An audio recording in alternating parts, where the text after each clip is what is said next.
তোমাকে আল্লাহ পাক বহুদিন বাঁচিয়ে রাখেন, তুমি যেন রসুলের জন্য জীবন দিতে পারো।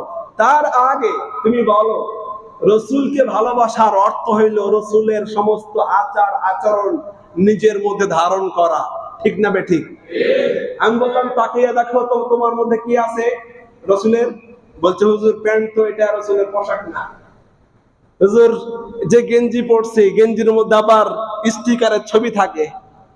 কথা কও, কথা কও, এই পোশাক তো রসুলের না। আমি তো দেখলাম তোমার চেহারায় ক্লিন শেভ, দাড়ি নাই।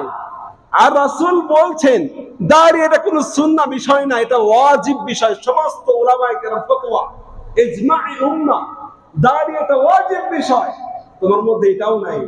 তো হুজুর আমাকে বলছে, হুজুর আপনি সাক্ষী থাকেন, আপনার হাত রেখে তওবা করছি, আপনার হাতের উপর হাত রেখে আজ থেকে আমি জুব্বা পরবো, পাঞ্জাবি পরবো, দাড়িতে আর কোনোদিন